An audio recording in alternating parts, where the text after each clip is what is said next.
Hey guys, welcome back to ArtosisCasts. We're going into game 2 of 3 ladder games that Light and True played against each other, and we have another one of the new kind of interesting maps here. Roaring Currents last time, Litmus this time.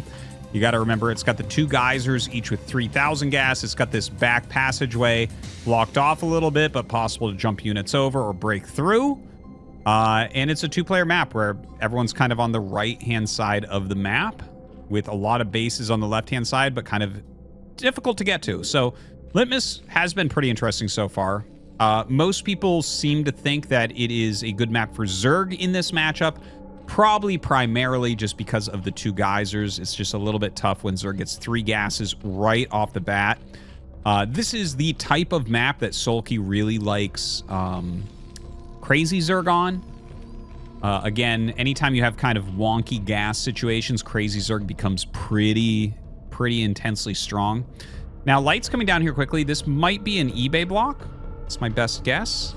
Starts his depot. Gonna sit to the side here. And yeah, I think he's saving it right now. He sent it early enough that it could not get scouted, really. And I think we'll see that eBay block, and there it is. So very, very annoying here for True. A lot of people have been doing this on Litmus, rather. And with True coming down to scout it, does he try to go after the SCV for a bit? Does he bring additional drones? He is going to bring additional drones. This slows down Zerg so much if they're not going pool first. If they go pool first, it's kind of weak. But the thing is, on this map, there's a Zergling tight wall, so it doesn't even matter. Like, pool first is not an option because of that. You just literally don't have to be scared at all. Like, this type of wall even stops 4 pool. It's just not an issue. Early pool is complete garbage here. So that's when engineering bay block is bad. Okay, so first off, you can only do it on 2-player maps, because otherwise you're just gambling where they are with the eBay block because you have to do it so early. But it's good on 2-player maps because you know where it is. But if they pool first, then like your barracks is really, really late. Your economy has taken a hit as well, so it becomes a problem. But of course, because of the full wall here, if this was an let's say this was unbuildable terrain right there, we wouldn't be seeing eBay blocks every game, that's for sure. Maybe we'd see one, but it would be a much, much more rare situation. Okay, I just heard a cancel. I think he stole this gas to force True to take the other gas, maybe? I'm pretty sure 3 drones optimally mined from this one. I'm pretty darn sure. I know not from this side or this side. This side is 4, this side is 4, this side is 3. I always second guess myself, but I'm pretty sure this is always 3 for optimal mining. Oh, he sends 4? No, okay. I was like, what? I don't know. Maybe he's just trying to slow him by seconds at this point and be annoying. It's hard to say. But yeah, you can see as long as the drone waits, then that means that we're at optimal mining. If you watch all 3 in a row and they all wait. Oh, that was kind of funny. That one pathed wrong. But yeah, that is optimal mining. So you only need 3 for that one. So I'm not really sure what the slight offensive gas really is meant to do. Now, Light getting the factory but still mining gas, this really looks like a 1-base 2-port Wraith, which isn't surprising. You know, some of the maps that, if a map is considered quite hard for Terran, then 2-port Wraith against Zerg as an opener, if you're good at Wraith micro, can be very, very good. Now, we only see 1 port. So that's interesting. But also, I want to mention that on this map in particular, the 1-base 2-port Wraith can be even stronger, because I think I casted a game on this channel where it was 1-base 2-port Wraith into siege tanks with siege mode. Maybe I saw this game, or maybe I casted this game here. You guys will have to let me know. But yeah, because of the second gas, you can actually get a lot more done. Gas is the limiting factor for these 1-base Terran builds, basically. So right now, Hydras speed on the way. Layer's going to finish up. We'll see if he immediately throws down Spire as well. Nope, just making a lot of Hydras. So it is going to be a little bit of a Hydra attack. Mines and Vultures on the way. Not a terrible idea here. I thought True was actually going to go for something else, and I've seen him go for it before. Sulky's counter to the 2-port Wraith when it started to really pop up in the meta was to go Hydralist Den but still hit his Spire on time, and it was actually a very good counter. Kind of weak economy, but really kind of overtaxed what Terran's defensive capabilities were. Now here, it looks like True just... Oh, and I missed this, but it looks like he probably popped that. Yeah. He popped that over the mineral patch as you sit next to it, drill the SCV on top, and then hit stop and pop the Vulture over. But anyways, that gets stopped by the Hydras pretty quickly, so not a big deal.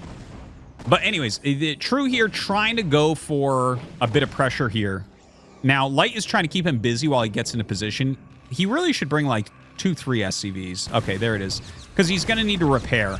Or, well, blocking the ramp isn't bad either. But yeah, the Hydras are technically a little bit stronger if they're fighting head-to-head. Vultures, especially with speed against non-range Hydras, can out-micro the Hydras, but it's like in a more open area. Right here where you're just trying to break the ramp, the Vultures want to just kind of sit where they are.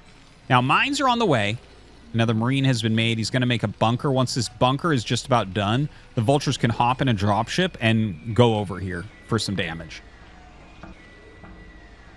It's not that many Hydras. It's interesting to me as well that he's skipped range, and he is going into the Spire.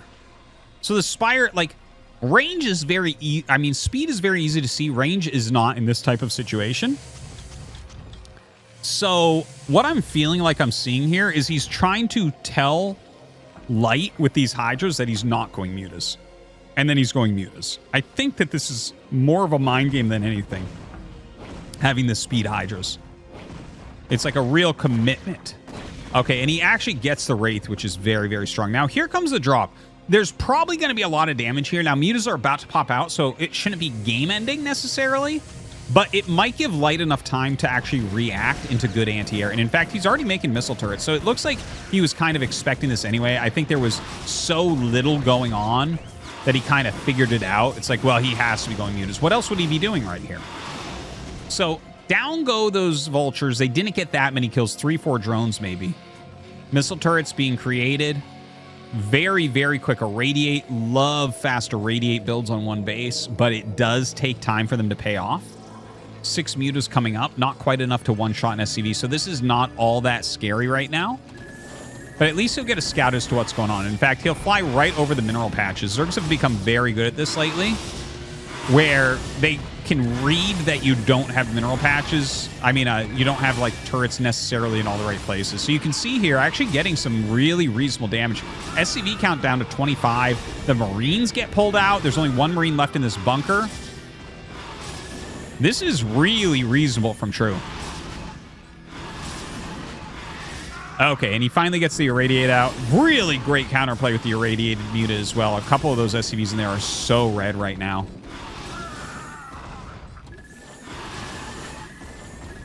Okay, ends up losing them all, but 21 SCVs to 28 drones. I think you'd be hard-pressed to say that Light is ahead here. I don't think that it's game over.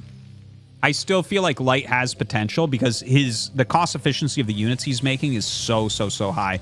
He's got a factory. You know, he's got 2 science vessels already. As you build up science vessels this early on, if you control them correctly, like Zerg kind of has to swarm. Now, he has 3 hatches already, and he's actually going back into Hydras, which is completely correct. And look at this. Speed, Lurker, Carapace. This is actually perfect from True. I actually just got chills from this. This is, like, if we didn't take his vision, I'd be like, okay, here's what's scary from Light's position. I've talked about this a lot. When you're doing, like, an older school, like, 1-1-1 type of play, part of the counter that came out to that was just, like, Hydra Ling Lurker with Carapace upgrades. So you just kind of swarm it because the army size is very small. Now, this is an even smaller army size. It's quicker tech units, but smaller army size because Light is only on 1 base. So to just macro out like Hydra Ling Lurker and get that Carapace upgrade is basically, in my opinion, the perfect counter to this. This is going to make it really hard for Light to actually get anything done. Oh, that's painful. Not sure exactly what was in that, but that was painful.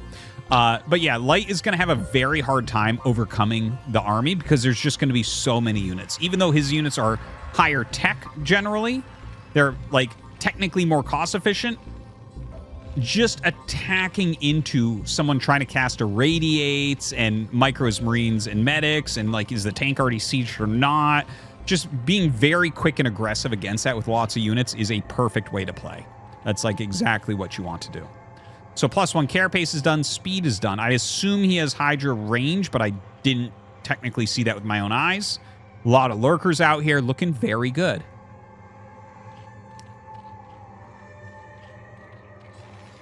So looking at light space, okay, 2 siege tanks. It's got to kill this bunker off because the tanks can't make it out. Decent amount of Marines. Would like to see some fire bats added in before he goes, honestly. I think that would be a very, very good choice. Fire bats, I think, by the way, are one of the most underrated units for this matchup. And it's funny because they're used all the time. But I actually think most people don't make enough fire bats. Like, only during the Muta phase are fire bats weak. All the rest of the game, they are ridiculous. Okay, range not done yet. In fact, he starts range after he doesn't get the Overlord. So I think that was a big mistake. He didn't recognize that he didn't have it. Siege mode on the way now as well. But this is a good army against him. Let's see. See, notice how he's just running directly in, chasing him down. Gonna get some decent lurker spines there. Runs up more of these. Look at that. Already has killed 2 of the vessels. Having a very hard time right now. That's a great D-Matrix for sure. That is a great D-Matrix. And then hits a couple of radiates. Very good control there from Light. True took the first part of that battle super, super well. Let's take a look. Okay, so he's going to have 1 irradiate, in 20 seconds another one, and this one's going to take a while, so we won't really count that at the moment. More Marines and medics being made. Another vessel on the way and everything as well. But the army's going to get bigger for True. He's going to do a very similar move once again. That move, like, based on the economy for True, that move was good for True overall, but Light did control it pretty well. So in he comes once again. We don't have enough energy for any defense matrix or anything like that. The burrow going to be a big problem. Light tries to stim and spread to take this out. And look, he kills a lot of the army, gets a couple really good irradiates. It's like, yeah, 2 injured lurkers run away. But the quality that Light has been building up has been deleted. He's only now getting fire bats as well, which, like I was saying, I think these should have been out there much earlier. They help you take the fight way better if you have just even a couple fire bats in that army. But yeah, True is just going to rinse and repeat this a couple of times. He has Defilers being upgraded right now. A couple Defilers being made. Consume is not done yet, though. And the vessel count has really been reduced. There's been like 6 vessel deaths, I want to say, this game. And like 2 or 3 tank deaths. And obviously, you know, some Marine and Medic is going to die throughout. But yeah, Light hasn't even been making SCVs. He's super, super all in. Oh! I accidentally right-clicked on something. But yeah, in comes the attack once again. Gets all those vessels. This is just like a perfect example. GG. This is a perfect example of how to play against like a 1-1-1 type of play. Like, if you just look on paper exactly the units lost and everything, and you're not looking at what the economy is, you might even look at this and say that Light won the first 2 battles and then literally left the game after the 3rd battle. Good job here by True. Very good job. Well executed. And that's some of the weakness that you see from the Terran 1-1-1 builds. Also, if I can just jump back, don't forget the mutas that were back here that killed so many SCVs. They killed like 10 SCVs sitting up in this area. This was the 1 missile turret up there. Not the best location. This would be better. If his ramp was here and Zerg was over here, this missile turret gains value in this location. This is not a good location. When it's like, what are you zoning exactly? Do you think they're going to come in from this angle? Are you going to punish them as they leave from this angle? Like, what is this missile turret doing? It's just not that powerful. These 3 are fantastic. This one's great. This one's weak. Like, even having this depot here, it's like, you want to leave room for missile turrets. I think this is another thing that we're going to see an evolution of in the coming years. Is, well, already missile turret placement's pretty darn good, but it can be better. And I think that I've pointed that out some on the channel with speed, especially against Protoss. But we're going to see it better against Zerg as well. Because something like this is like, okay, well, how could things have gone wrong? It's the mutas back here. So a better placed missile turret might have helped. It could have even been here. That's not, it doesn't even screw up mining that much right there. Okay, anyways, those are some of my thoughts. Thank you for watching, guys. Hope you enjoyed, and we'll see you next time.